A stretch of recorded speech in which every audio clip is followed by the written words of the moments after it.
Você arruinou nossas vidas. Sai fora. Foi o que minha nora gritou enquanto meu filho ficou parado atrás dela, em silêncio. Minha neta jogou um chinelo em mim. Meu neto assistiu sem pestanejar. Ninguém ajudou. Ninguém os impediu. Então, eu só arrumei uma mala e saí para o frio. Um mês depois, meu telefone não parava de vibrar. Mais de 50 chamadas perdidas. Uma mensagem: mãe, por favor. É sobre o Dylan. Ele está desaparecido. E foi aí que percebi que não estavam ligando para se desculpar. Estavam ligando porque a mentira deles estava prestes a explodir. Antes de começarmos, curta e inscreva-se. E, por favor, diga a mim e aos outros, qual é a lição de vida que todos deveriam aprender antes que seja tarde demais? Compartilhe nos comentários abaixo. Obrigado. Não me lembro o que eu estava fazendo quando começou. Provavelmente dobrando toalhas, como eu sempre fazia naquela época, mas de repente tudo explodiu. Você arruinou nossas vidas. Você nos arruinou. Era Trisha, a esposa do meu filho, gritando alto e em voz alta da cozinha.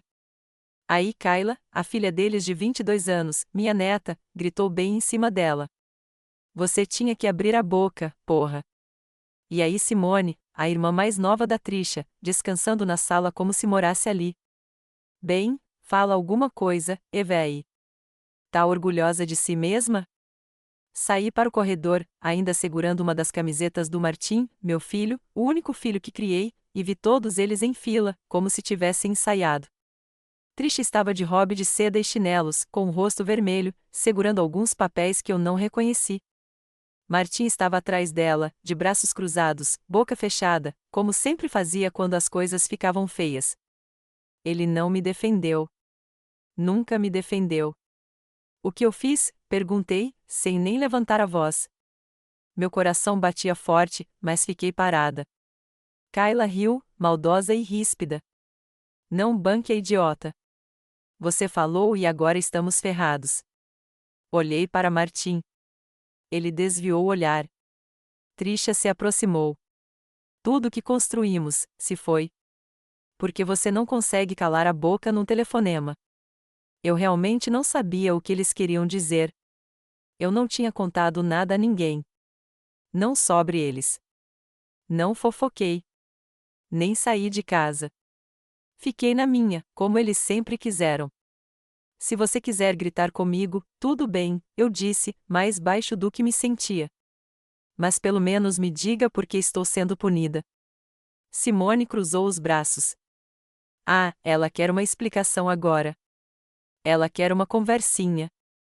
Trisha enfiou os papéis na minha cara.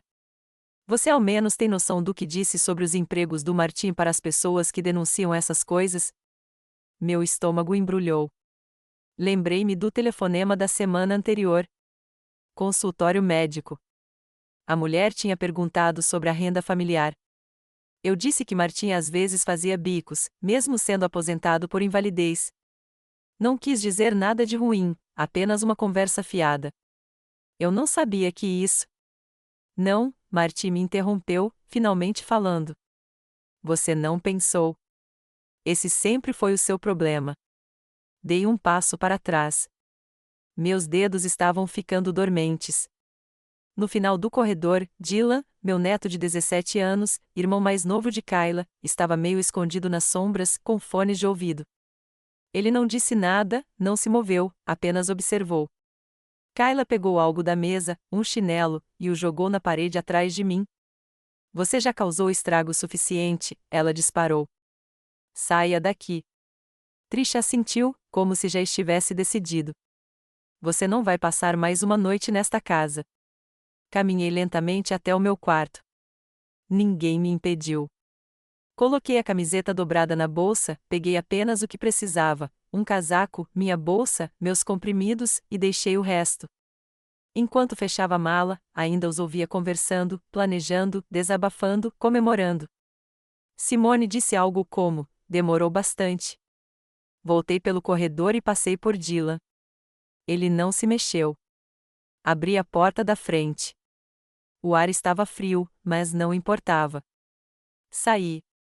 Uma mala, nenhum carro, nenhum plano, e eu ainda não entendia exatamente o que tinha arruinado. Um mês antes, a casa parecia exatamente a mesma, silenciosa, controlada, pesada, mas nada havia detonado ainda. Eu acordava todos os dias por volta das 6, não porque alguém precisasse de mim, mas porque era isso que eu fazia havia 40 anos.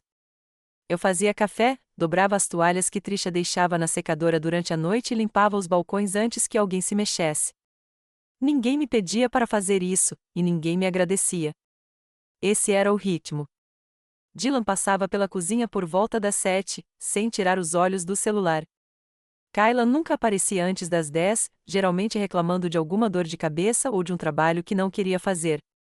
Trisha entrava no meio da manhã, com as sobrancelhas já arqueadas, checando o celular e me dizendo que queria muito que a casa ficasse silenciosa de manhã.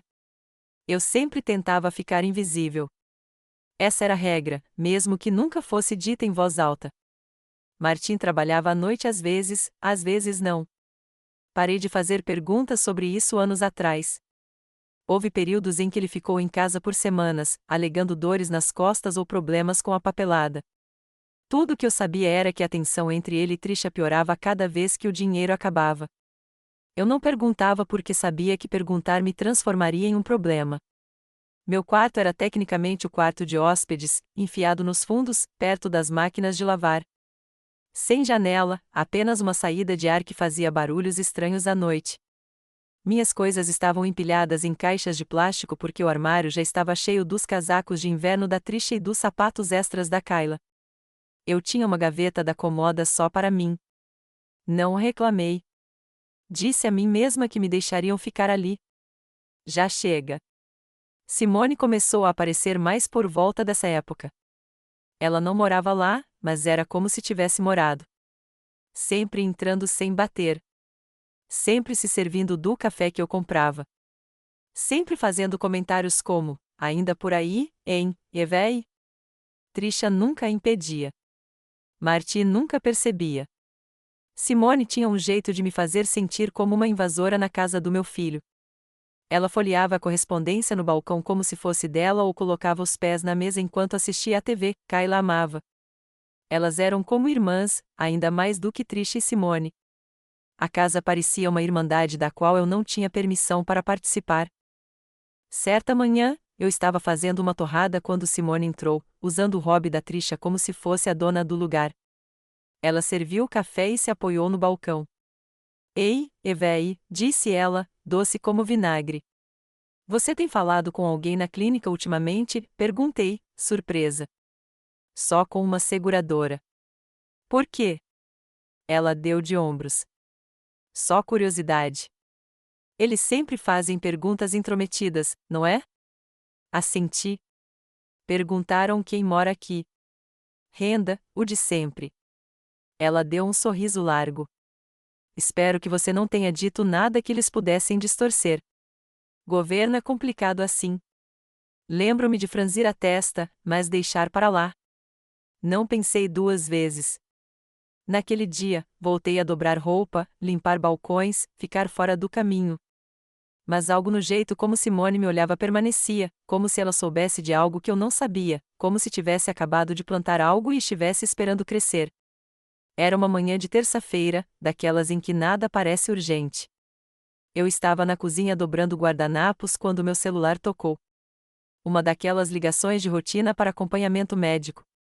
Eu tinha ido verificar a pressão arterial e refazer o exame. Nada sério. A mulher ao telefone foi educada, lendo um formulário, perguntando se meu endereço ainda era o mesmo, quem mais morava na casa, se alguém da família contribuía financeiramente. Respondi honestamente, sem pensar. Meu filho Martim é dono da casa, eu disse. Ele está aposentado por invalidez, mas faz uns bicos aqui e ali para ajudar a cobrir as despesas. Era verdade. Eu não disse isso para magoá-lo. Nem achei que fosse segredo. Presumi que fosse de conhecimento geral, algo que todos faziam para sobreviver. A mulher não respondeu muito. Apenas disse a um e passou para a próxima caixa de seleção. A ligação durou uns 10 minutos. Desliguei e voltei a limpar o balcão. Só percebi que Simone estava sentada na ilha da cozinha quando ela falou: eles fazem um monte de perguntas estranhas, né? Olhei para ela. Ela tomava café, sorrindo como se estivesse esperando que eu a olhasse. Não vi você aí, eu disse. Não precisava ser vista, ela respondeu, e acrescentou, espero que não tenha dito nada muito picante. Franzi a testa. Só o de sempre. Quem mora aqui? O que todos nós fazemos? Nada de estranho. Ela ergueu as sobrancelhas e disse, sabe, o governo não brinca quando se trata de renda, né? Então, deslizou do banco e foi embora, ainda sorrindo. Algo se revirou em meu estômago, mas ignorei. Continuei o dia normalmente, sem pensar em nada. Naquela noite, Martim chegou tarde em casa. Ele mal olhou para mim. Trisha não disse nada. Kayla estava fora. Dylan estava lá em cima. A casa parecia mais pesada do que o normal. No dia seguinte, chegou um envelope branco e grosso, endereçado a Martim. Ele o abriu silenciosamente à mesa, folheou a primeira página e o enfiou debaixo de uma revista sem dizer uma palavra. Trisha me olhou uma vez, inexpressiva e fria. Você disse alguma coisa naquela ligação? Perguntou de repente. Pesquei. Que ligação? Seu médico ou sei lá o quê? Perguntaram quem mora aqui. Coisas da renda. Eu só contei a verdade. Que verdade? Ela disse, ficando mais ríspida. Sobre o Martim trabalhar às vezes. É, só uns bicos. Por quê? Trisha me encarou, e algo em seus olhos endureceu. Você sabe que ele não deve declarar renda enquanto estiver em licença médica, certo? Minha boca ficou seca. Eu não queria causar problemas para ninguém. Só estava respondendo perguntas. Simone interrompeu do corredor. Ops! O segredo já foi revelado, hein? Fiquei ali, paralisada. Martim continuava em silêncio, fechando o envelope como se não fosse nada. Eu não entendia completamente o que tinha feito. Ainda não. Eu só sabia que algo havia mudado. Em 48 horas, toda a atmosfera na casa mudou. Acordei na manhã seguinte com o som da Trisha ao telefone, andando de um lado para o outro no corredor, com a voz áspera o suficiente para atravessar as paredes. Não me importa o que a papelada diz. Nunca fomos notificados. E agora está tudo congelado. Como isso é legal? Fiquei no meu quarto. Era o que eu tinha aprendido a fazer ao longo dos anos, ficar quieta, ficar invisível. Mas as palavras ainda encontravam seu caminho através da parede de gesso. Sim, ele está na aposentadoria por invalidez. Não, eu não sei por que isso está acontecendo. Não, eu não sei quem contou a eles. Clique. Tom de descagem. Esperei mais uma hora antes de ir para a cozinha. A TV estava desligada. O ar parecia sugado, como se algo tivesse acontecido durante a noite. Martim estava sentado à mesa, ainda com a camiseta com que dormia, olhando para uma pilha de correspondência. Trisha se virou assim que entrei na sala. Seus olhos estavam vermelhos. Você falou demais, Evelyn, disse ela a princípio. Abri a boca, mas ela continuou. Você contou a eles sobre o trabalho paralelo. Foi isso que aconteceu. Eles sinalizaram. Agora está tudo parado. O cheque do Martim, nossos benefícios, o aluguel, tudo. Martim ainda não tinha olhado para mim. Eu não sabia, respondi baixinho. Não era para machucar ninguém. Você acha que as intenções importam quando o dinheiro acabou? Disparou Trisha. Você contou para um sistema que não se importa. Agora eles estão cavando. Olhei para Martim. Ele não se mexeu. Diga alguma coisa, sussurrei. Ele expirou pelo nariz, sem nem levantar os olhos. Você deveria ter pensado melhor. Foi tudo o que ele me disse. Saí da sala lentamente, com as pernas tremendo e a mente girando. Passei o resto do dia no meu quarto, sem comer, sem me mexer, apenas repetindo mentalmente cada palavra daquela ligação. O que exatamente eu tinha dito? Será que eu tinha mesmo usado a palavra trabalho? Não conseguia me lembrar. No dia seguinte, Simone chegou mais cedo do que de costume. Ela não bateu. Ela nunca batia. Entrou na cozinha como se morasse lá e disse em voz alta: então, ouvi dizer que a nossa delatora causou um susto no governo. Kayla, sentada no balcão com uma tigela de cereal, riu sem tirar os olhos do celular. Ela é um problema, mãe. Tipo, sinceramente, por que ela está aqui? Trisha murmurou algo que não conseguiu ouvir e continuou: ela tem sorte de termos dado um quarto a ela. Esperei alguns minutos e saí como se nada tivesse acontecido. Ninguém olhou para cima. Passei por eles para pegar água e pude sentir como seus olhares me evitavam deliberadamente, performaticamente, como se eu fosse um fantasma. Simone tomou um gole de café e inclinou a cabeça. Talvez você esteja ficando esquecida, Evelyn. Cérebros velhos fazem isso. Nem sempre conseguem distinguir o que é privado do que não é. Kayla deu uma risadinha. Deveria comprar uma daquelas babás eletrônicas para ela. Ver o que mais ela vai dizer. Minhas mãos tremiam enquanto eu despejava a água, mas não disse uma palavra porque agora sabia que não era confusão ou raiva. Era uma armação, uma mudança, uma punição. Eles não estavam apenas furiosos. Estavam me preparando para o exílio. E nenhum deles, nem mesmo meu filho, planejava impedir isso. 3 dias depois do envelope, depois do silêncio, depois da indiferença de Martin e do veneno de Trisha, eu sabia que o dano seria permanente. Continuei esperando que alguém se acalmasse, que talvez reconhecesse que eu não tinha a intenção de causar mal algum, mas só piorou. A casa virou um palco, e eu era o suporte ao redor do qual todos se apresentavam. Ouvi Simone falando com alguém no viva voz, dizendo coisas como: Evelyn está pirando e está se tornando um problema, seguido de um sussurro falso, como se ela quisesse que eu ouvisse, e ela nem está pagando o aluguel. Naquela noite, Trisha e Simone anunciaram que teriam uma noite só de garotas na casa, algo que não faziam há meses. Fiquei no meu quarto, pensando que talvez elas fossem discretas. Eu estava enganada. A música não estava alta, mas as risadas eram do pior tipo, do tipo falso, do tipo que faz atravessar paredes. Ouvi copos tilintando, saltos altos batendo no chão e o nome Evéia sendo pronunciado como uma piada de mau gosto.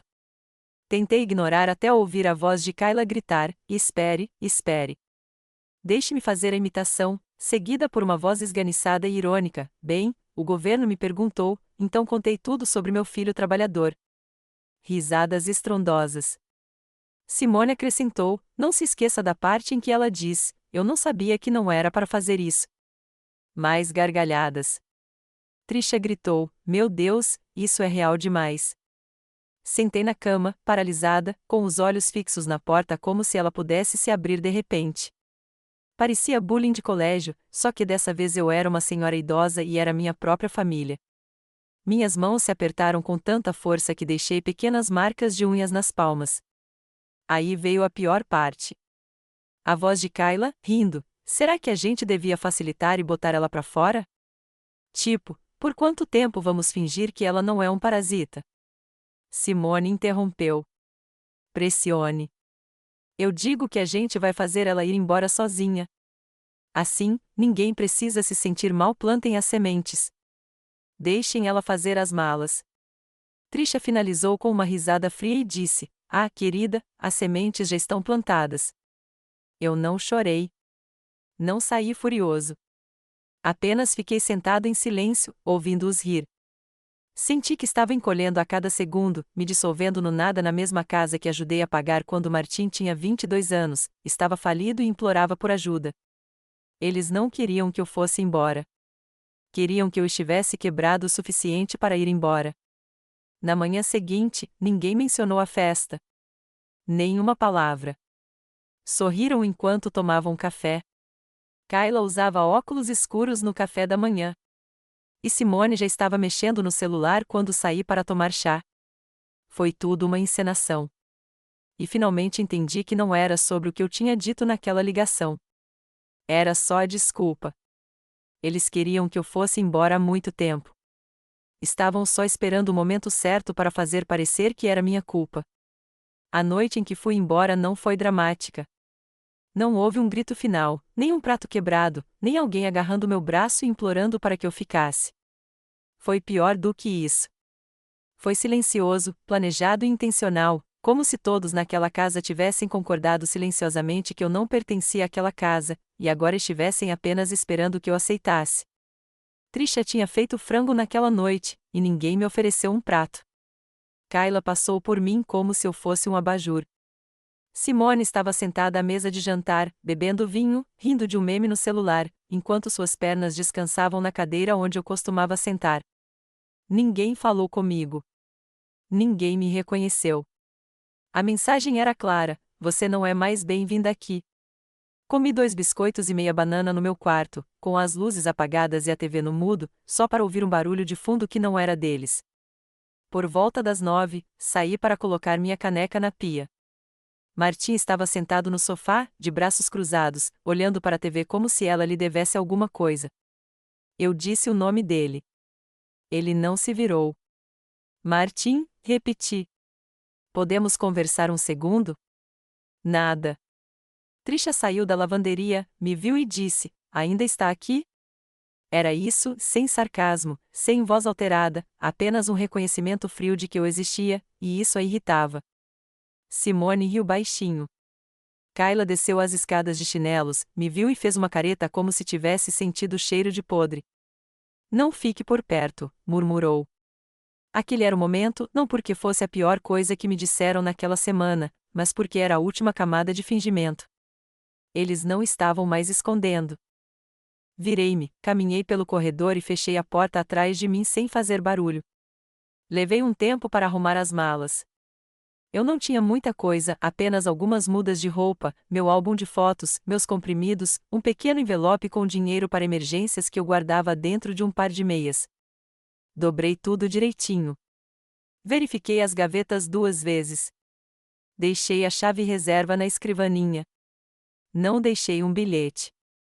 Eles não mereciam um. Fechei a bolsa devagar, tentando evitar que minhas mãos tremessem. Não era medo. Era algo mais frio, algo mais antigo, como uma sensação de perda tão profunda que dispensava lágrimas. Abri a porta e vi Dylan no corredor, meu neto de 17 anos, o único naquela casa que não tinha me machucado. Mas ele também não tinha me ajudado. Ele ficou paralisado, segurando uma garrafa d'água, com os fones de ouvido pendurados no pescoço. Estou indo embora, eu disse baixinho. Ele não falou nada, não perguntou por quê, apenas assentiu uma vez, como se já soubesse. Passei por ele, com a bolsa no ombro. A luz do corredor piscou uma vez. A porta de Kayla estava aberta e ouvi risadas no celular dela. Marty não desviou o olhar da TV, Trisha não saiu. Simone nem piscou. Abri a porta da frente. O ar lá fora era frio e úmido. Eu não tinha carro, nem plano, nem para onde ir. Mas saí mesmo assim. Não bati a porta atrás de mim. Não me despedi. E não esperava voltar.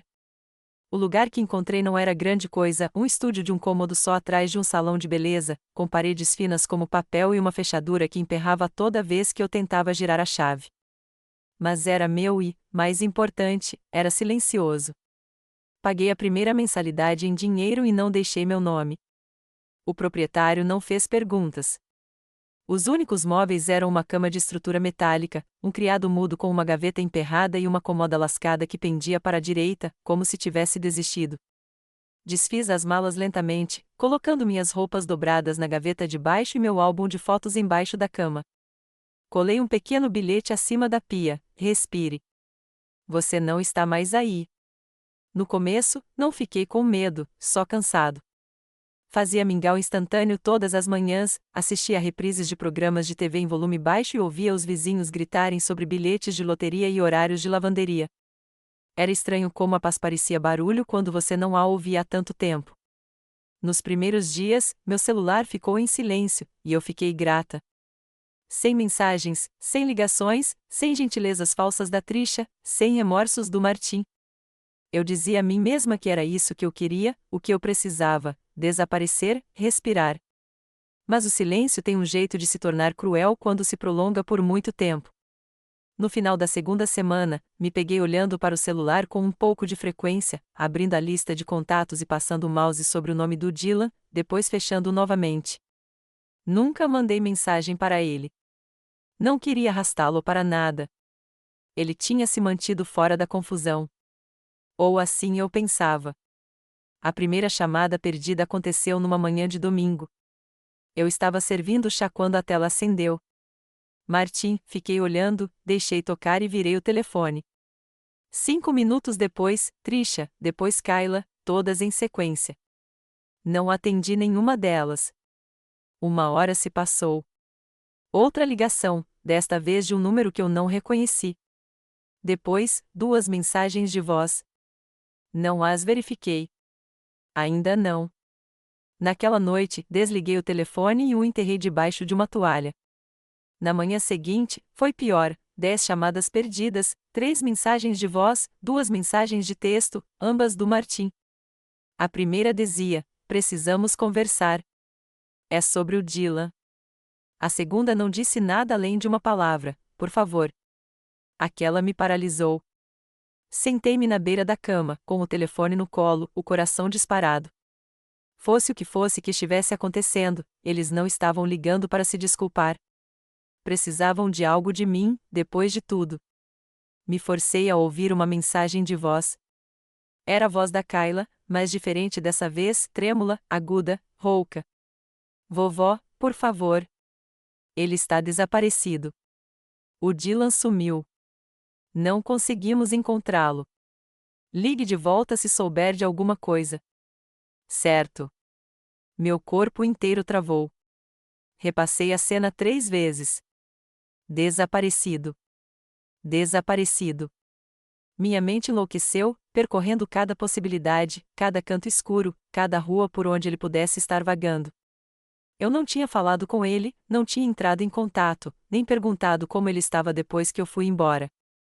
Desliguei o telefone novamente, desta vez não por despeito, mas porque não conseguia respirar. Em 1 mês, eles não se importaram se eu estava viva. Agora, eles estavam inundando meu celular, e o único pensamento em que eu conseguia me agarrar era este: Dylan sempre fora o quieto, o observador, o que não gritava. Se ele se foi, algo o havia empurrado para lá. E eu tinha uma sensação terrível de que já sabia o que. Não dormi naquela noite, nem 1 minuto. Fiquei ali deitado no colchão que rangia, com o celular virado para baixo no criado mudo, olhando para a mancha de água no teto que parecia um coração torto. Cada som lá fora me dava um sobressalto: passos, uma buzina de carro, alguém batendo uma caçamba, e, toda vez que pensava em Dylan, meu peito se apertava como se eu não conseguisse respirar. De manhã, eu não aguentava mais. Liguei o telefone e imediatamente as notificações chegaram: 17 chamadas perdidas, mais 3 mensagens de voz e um punhado de mensagens de texto, todas dizendo a mesma coisa. Ele está desaparecido. Deixou um bilhete. Não sabemos onde ele está. Por favor, ligue para nós. Eu não confiava neles, não depois de tudo. Mas também não podia ignorar. Liguei para a escola dele. A secretária me transferiu para a orientadora, uma mulher chamada Sra. Reed, que se lembrava de mim de uma reunião de pais e professores anos atrás. Ela fez uma pausa quando perguntei se ela tinha ouvido falar de Dylan. Então ela disse cuidadosamente: ele tem passado por momentos difíceis em casa ultimamente. Ele me disse que gostaria de morar com você. Eu congelei. Aconteceu alguma coisa? Perguntei. Ela baixou a voz. Semana passada, ele brigou com a irmã. Ele disse que ela disse que ele era fraco por defender você. Aí ela o expulsou do quarto e disse para ele ir morar com a querida avó dele, se ele a amava tanto. As palavras me atingiram como um soco. Senti um calor subir pela minha nuca. Ele saiu da escola? Não, ela respondeu rapidamente. Ele veio no dia seguinte, mas estava quieto. Eu disse que ele sempre poderia vir falar comigo se algo acontecesse. Essa foi a última conversa de verdade que tivemos. Desliguei e sentei no meio da cama, com os dedos cerrados no colo. Eles mentiram para mim. Todas aquelas mensagens de voz, todo aquele pânico, fizeram parecer que ele tinha desaparecido. Mas a verdade é que ele foi empurrado para fora emocionalmente, talvez até fisicamente. Fizeram com que ele se sentisse inseguro e depois tentaram me culpar pelas consequências, como se eu tivesse sido a pessoa que o abandonou.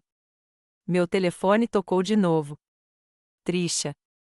Deixei tocar. Depois Simone. Recusar. Depois Martim. Atendi. Alô, eu disse. Houve uma pausa. Mãe. Sua voz falhou e, por um segundo, ouvi a versão antiga dele, o garoto assustado que costumava me ligar dos postos de gasolina quando seu carro quebrava. O que aconteceu? Perguntei, calmo, mas frio. Ele sumiu, disse Martim, estamos fazendo tudo o que podemos. A polícia disse que vai registrar um boletim de ocorrência se ele não voltar hoje à noite. Não sabemos onde ele está. Ele não levou o celular. Não respondi. Ainda não. Deixei o silêncio pairar.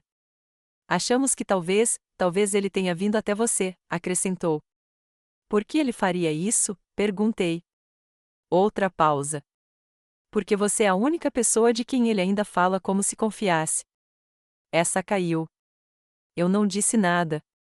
Não contei a ele o que o conselheiro disse. Não contei que sabia que Kylo havia expulsado ou que eu já conseguia imaginar Simone sussurrando que ele era muito mole, muito leal a uma velha que eles já tinham decidido que não importava. Eu disse apenas isto: se eu tiver notícias dele, te aviso. Então desliguei. Fiquei ali sentado, agarrado à beira da cama, com o coração disparado. Não foi um acidente. Não foi uma fuga. Era o que acontece quando uma criança finalmente vê a verdade, e as pessoas ao redor não querem que ela veja. E se Dylan aparecesse na minha porta, eu tinha certeza de uma coisa: eu não o mandaria de volta. Passava pouco do meio-dia do dia seguinte quando recebi a ligação. Número desconhecido, sem correio de voz, apenas um toque que nem sequer terminou antes de desligar. Olhei para a chamada por um segundo e depois redisquei, esperando silêncio ou alguma mensagem de golpe. Mas alguém atendeu. Alô? Respondeu uma voz masculina jovem, incerta. Não o reconheci. Aqui é a Evelyn, disse eu, cautelosa. Estou tentando falar com o Dylan. Houve uma pausa, depois uma respiração profunda. Sim, espere. O telefone se mexeu, um movimento abafado, uma porta rangeu, e então eu ouvi. Vovó, disse ele, com a voz baixa e trêmula, como se não falasse há horas. Dylan, sussurrei. Você está bem? Onde você está? Estou seguro, disse-lhe rapidamente. Estou com o Malik. Ele me deixou ficar na casa dele. Eu não sabia mais o que fazer. Não queria ir para a escola hoje e eles ligarem para casa. Meus joelhos cederam e me sentei na beira da cama. Você está machucada? Precisa de alguma coisa? Não, ele disse. Só, posso ir até você? A pergunta mexeu com algo em mim. Claro. Quando quiser. Agora mesmo. Ele ficou em silêncio por um instante, depois disse: eles mentiram, não é? Fizeram parecer que eu fugi, mas me expulsaram. Não precisei perguntar o que aconteceu. Eu já sabia, mas queria que ele dissesse, ouvir sua voz formar a verdade. O que eles disseram para você? Kyla me chamou de traidor, disse ele, com a voz tensa, como se estivesse tentando não chorar. Ela disse que eu era patético por te defender. Disse que se eu te amasse tanto, eu deveria simplesmente ir morar com você. Aí ela abriu minha porta e jogou minhas coisas no corredor. Trisha não disse nada. Simone riu. Marty me disse para deixar para lá e parar de ser dramático. Fechei os olhos. Minhas mãos tremiam. Você não fez nada de errado, eu disse suavemente. Eles só não gostaram que você os visse como realmente são. Ele ficou quieto novamente. Então, sussurrou, eu não queria que você fosse embora. Eu queria dizer algo, mas não sabia como. Eu sei, eu disse. Você não precisa explicar nada. Pode vir me buscar? Ele perguntou. A casa do Malik fica a alguns bairros daqui. Posso te mandar o endereço. Sim, eu disse imediatamente. Chego aí o mais rápido possível. Ele me mandou o endereço por mensagem logo depois que desligamos. Peguei meu casaco, minha bolsa e saí sem olhar para trás. A viagem de ônibus foi lenta, cada parada parecia um teste para os meus nervos. Cada barulho alto lá fora me fazia verificar o celular para ter certeza de que ele não tinha mudado de ideia. Quando finalmente cheguei lá, ele estava sentado nos degraus da frente, com o moletom puxado para cima e a mochila aos pés. Ele se levantou quando me viu e, por um segundo, pensei que ele fosse desmoronar ali mesmo. Mas não. Ele me abraçou, não um abraço rápido e educado, mas o tipo que diz que você foi a única pessoa que me fez sentir segura. Retribuiu o abraço com a mesma força. Não conversamos muito na volta. Ele manteve o capuz levantado, a cabeça baixa, os fones de ouvido, e eu não insisti. Quando chegamos ao meu apartamento, ele olhou ao redor como se fosse um mundo novo, pequeno, mas calmo, e sussurrou: "Isso já está melhor." Preparei chá para ele e o deixei sentado em silêncio. Ele não perguntou sobre os outros. Não disse os nomes deles. Apenas desfez as malas lentamente, dobrou as roupas com cuidado e colocou o celular virado para baixo no criado mudo, como se não quisesse que ele existisse. Naquela noite, ele dormiu como uma pedra. Sem passos, sem gritos, sem portas trancadas, só silêncio, só paz. E pela primeira vez desde que saí daquela casa, não me senti sozinho. A batida veio 2 dias depois, forte e rápida, como se alguém não fosse esperar por um convite. Eu sabia que eram eles antes mesmo de olhar pelo olho mágico. Trisha estava do outro lado, com um sobretudo bege, como se estivesse fingindo ser alguém que não era. E Martim estava ao lado dela, olhando para os sapatos como um adolescente pego colando na prova. Não abri a porta imediatamente. Deixei que ficassem ali, batendo de novo, até que finalmente a abri e entrei pela metade. "Só queremos conversar", disse Trisha rapidamente, com os olhos me percorrendo como se estivesse verificando se Dylan estava em casa. "Isso não é uma briga", acrescentou Martim, ainda sem fazer contato visual. Eu não disse nada. Apenas abri um pouco mais a porta e me afastei. Eles entraram como se fossem donos do lugar, indo imediatamente para a pequena mesa da cozinha como se fosse uma sala de reuniões. Trisha cruzou as pernas e sorriu de um jeito que não tocou seus olhos. "Estamos aqui porque estamos preocupados", começou ela, com o Dylan, com a aparência de tudo isso. Levantei uma sobrancelha. "Como parece para quem?" Ela hesitou. "A escola, os vizinhos, os serviços sociais." Ele tem 17 anos. As pessoas estão fazendo perguntas. Encostei-me no balcão. "E de quem foi a ideia de jogar as coisas dele no corredor?" Isso fez o sorriso desaparecer do rosto dela. Martim se remexeu na cadeira. "Ele estava se comportando mal", murmurou. "Ele nos chamou para a briga na frente de todo mundo. Disse que éramos abusivos. Você sabe como isso soa para as pessoas." "Parece que ele estava falando a verdade", eu disse, ainda calmo. "Ele estava com medo." "Você não gostou disso." Trisha se endireitou. "Você não sabe o que é criar 2 filhos, administrar as contas, lidar com uma irmã que nunca vai embora e uma sogra que você queria que saísse desde o primeiro dia", terminei por ela. "Não vamos fingir que esta conversa é sobre o bem-estar do Dylan. É sobre controle de danos." Sua boca se contraiu, mas ela não negou. Martim finalmente olhou para cima. "Ele está bem?", perguntou. "Ele não atendeu nenhuma das nossas ligações." "Ele está seguro", eu disse. "E não, ele não quer voltar. Ele deixou isso bem claro." Trisha zombou. "Ele é uma criança. Ele não decide tudo." "Ele tem 17 anos", eu disse. "Velho o suficiente para saber quando está sendo manipulado. Velho o suficiente para saber quem realmente aparece quando as coisas ficam ruins." Ela se inclinou para a frente. "E daí? Você acha que pode ficar com ele? Você vive numa caixa de sapatos. Melhor uma caixa de sapatos cheia de paz do que uma casa cheia de veneno", eu disse. O silêncio que se seguiu foi pesado. Eles se entreolharam e depois voltaram a me olhar. "Então, o que você quer?", perguntou Martim. "Você vai ficar com ele assim mesmo?" Não hesitei. "Sim, a menos que ele me diga o contrário." A voz de Trisha se elevou um pouco. "Você não tem a guarda. Você não tem direitos." Estávamos tentando tornar isso civilizado. Fui até a porta e a abri. Se você estivesse tentando ser civilizada, não teria esperado até sua mentira começar a se desfazer para aparecer.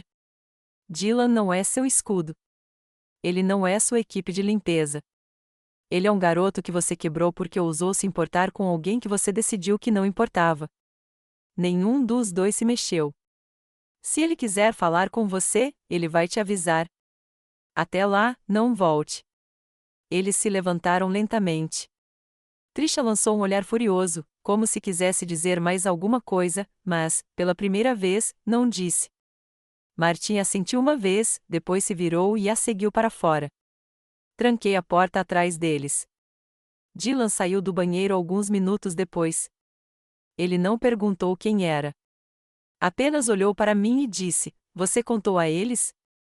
"Tudo o que eles precisavam ouvir", respondi. Ele assentiu e voltou a escovar os dentes. Naquela noite, fizemos queijo grelhado e assistimos a uma comédia boba no modo mudo.